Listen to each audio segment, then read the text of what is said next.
दोस्तों profit cell channel में आपका स्वागत है।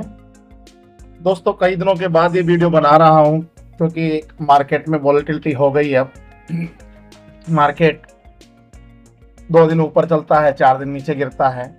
तो पहले तो हम निफ्टी का एनालिसिस करेंगे, उसके बाद हम बात करेंगे कि फिलहाल स्टॉक में फ्रेश इन्वेस्टमेंट करना चाहिए या नहीं करना चाहिए, स्टॉक्स में ट्रेडिंग करनी चाहिए या नहीं करनी चाहिए। तो देखिए आपके सामने मैंने निफ्टी का ये चार्ट लगा रखा है।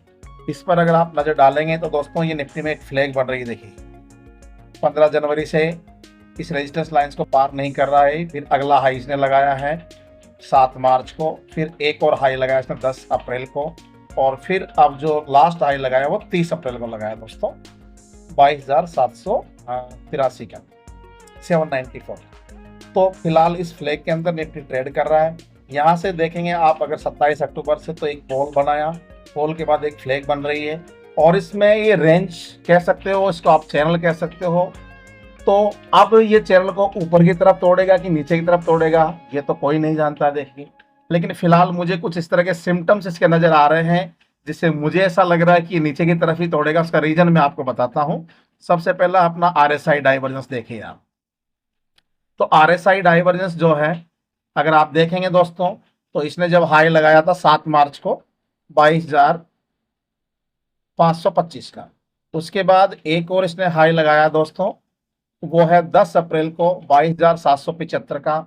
यहां तक तो बात ठीक है देखिए, क्योंकि प्राइस रेजिस्टेंस के पास है। लेकिन अब जो तीसरा हाई अगर आप देखेंगे जो कि इसने 3 मई को लगाया 22,794 का, वहां पर RSI मेड लोअर हाई।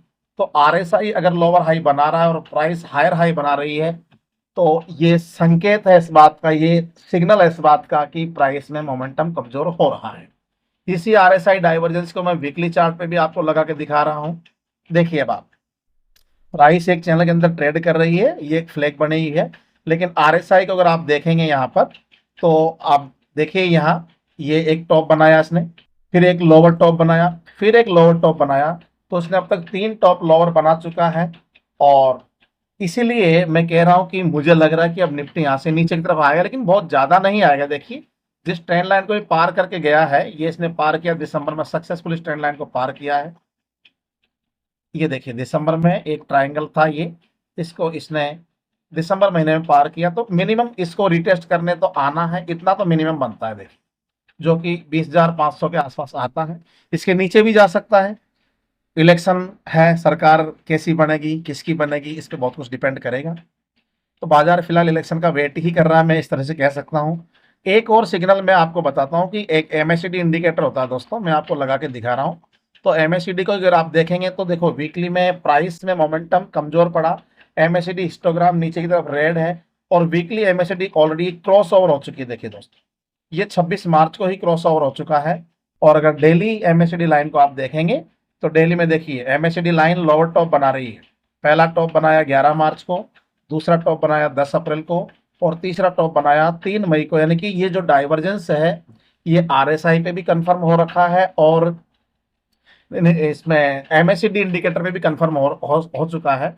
अब मैं इसको क्यों बता रहा हूं आपको, क्योंकि ये डाइवर्जेंस अगर आपने मेरा RSI का वीडियो देखा हो तो ये डाइवर्जेंस निफ्टी में जब लॉकडाउन में गिरावट आई थी तब से मैं आपको बता रहा हूँ डाइवर्जेंस, वो गिरावट का संकेत बहुत पहले ही हो गया। देखिए यहां से देखेंगे आप 1 जनवरी 2018 से 1 जनवरी 2018 में आप देखिए यहाँ, तो निफ्टी ने हाई लगाया था 11,171 का। उसके बाद अगला एक और हाई निफ्टी ने लगाया लगभग 11,760 का। लेकिन RSI को अगर आप देखेंगे यहाँ 1 अगस्त 2018 को, तो RSI ने हाई नहीं लगाया दोस्तों, RSI मेड लोअर हाई। तो जब RSI लोअर हाई बनाता है और प्राइस हायर हाई बनाती है तो ये डाइवर्जेंस है, और इस बात का सिग्नल होता है कि प्राइस में मोमेंटम कमजोर हो सकता है। फिर प्राइस ने देखो उसी रेजिस्टेंस लाइन के पास 3 जून 2019 को 12,103 का हाई लगाया, लेकिन RSI ने हाई नहीं लगाया। RSI 2 मई 2019 को 12,041 का इसने हाई लगाया, लेकिन RSI ने लोअर हाई बनाया। तो ये लोअर हाई बनाते ही देखो प्राइस फिर उस रेजिस्टेंस को पार नहीं किया। इसने एक बार फिर कोशिश करी यहाँ पर 2 दिसंबर 2019 को 12,293 के आसपास, तो इस रेजिस्टेंस लाइन को लगभग इसने 4 बार टक्कर दे दिया। लेकिन अगर आप यहाँ से मैं ट्रेंड लाइन ड्रॉ करूँ RSI की, तो देखिए यहाँ से ये RSI जो बार बार ये लोअर टॉप बना, देखिए ये लो नीचे की तरफ आ रहा था RSI, तो इसको आप देख सकते हो। और फाइनली क्या हुआ, तो इसमें देखो मार्केट की गलती नहीं है। अगर लॉन्ग टर्म व्यू है, मंथली चार्ट आप देखते हो, तो वहां इसको समझना है कि देखिए कितने टॉप लोअर बने इसमें, 1 2 और ये 3 टॉप इसने RSI लोअर बनाए। तो मुझे इस हिसाब से लग रहा है कि RSI निफ्टी में या सेंसेक्स में या मार्केट में अब मोमेंटम थोड़ा सा कमजोर हो गया है। तो मेरी राय है कि फिलहाल आप कोई फ्रेश पोजीशन मत डालना, जो पोजीशन पहले से ही है उसको होल्ड करो, और अगर प्रॉफिट आए तो फिलहाल प्रॉफिट बुक कर लेना, नहीं आया तो कोई बात नहीं, इलेक्शन के बाद देखा जाएगा। लॉस बुक नहीं करना आपको, मार्केट कहीं डूबता नहीं है दोस्तों। लॉकडाउन में इतनी बड़ी गिरावट आकर के भी हमारा आज प्रॉफिट ही बैठे हैं, कोई दिक्कत नहीं है। बस ये है कि लॉस थोड़ा सा बढ़ जाता है, तो लॉस देखने की हिम्मत देख लेना आप लोग। तो अब हम क्या करें इस तरह की हालातों में, जब मार्केट गिर रहा हो तो हम क्या पैसा बनाएं? बिल्कुल बना सकते हो आप लोग। अभी इसका एक ही रास्ता और कोई रास्ता नहीं है, और वो है इसकी पुट खरीद करके दोस्तों। या तो आप कॉल बेच दीजिए निफ्टी की, या फिर उसकी पुट खरीदिए। बट ध्यान रहे कि ऑप्शन ट्रेडिंग बहुत रिस्की है, और ऑप्शन ट्रेडिंग की पुट खरीदने की मैंने आपको एक स्ट्रेटजी बताई थी कि 1 आवर चार्ट पर जब EMA आपका 20 EMA को पार कर जाए, पिछले एक वीडियो में मैंने आपको बताई थी। तो जब भी आप देख लो, ये सिग्नल अभी 6 मई को आया है, यहाँ पर 6 मई 1 आवर चार्ट पर आपकी कैंडल जो है बंद हो जानी चाहिए 20 EMA के नीचे। MACD हिस्टोग्राम नीचे की तरफ रेड होना चाहिए, तो वो भी आप देख सकते हैं। यहाँ पर MACD हिस्टोग्राम 6 मई को रेड है, और MACD लाइन सिग्नल लाइन को नीचे की तरफ क्रॉस ओवर, तो ये पहले से ही क्रॉस ओवर है, तो ये मोमेंटम पहले से ही कमजोर था, और 6 मई को इसने क्लोज दिया 22,466 पर। अगर किसी ने अपनी पोजीशन को होल्ड करी होती दोस्तों, तो आज देखो कितना बड़ा प्रॉफिट, लगभग 50-60 हजार का प्रॉफिट इसमें हो रखा होता। लेकिन पोजीशन को होल्ड करने की बात है, क्योंकि प्राइस कभी भी एक दिशा में नहीं चलती है, थोड़ा सा पुल बैक देती है फिर गिर जाती है, थोड़ा सा पुल बैक देती है फिर गिर जाती है। तो आप इसमें सिर्फ पुट ही खरीदने, कॉल नहीं खरीदना है आपको। और पुट कौन सी खरीदनी है? निफ्टी का जो भी ATM स्ट्राइक प्राइस है, जैसे आज की डेट में 22,210 पर ये बंद हुआ है, तो यहाँ से 200 पॉइंट ऊपर की आपको पुट खरीद के चलना है दोस्तों। लेकिन पोजीशन को मैं बोलूंगा ओवरनाइट होल्ड मत करना। आपको 1,000 रुपए मिले, 2,000 मिले, 500 मिले, 5,000 मिले, आपको प्रॉफिट बुक करना है, क्योंकि फिर निफ्टी बाउंस देता है। अभी देखिए डेली चार्ट पर तो डाइवर्जेंस साफ साफ दिख रहा है। ये देखिए 50 EMA को टेस्ट किया इसने, कैंडल आज फिर से रेड हो गई है इसकी, ये देख रहे हो आप।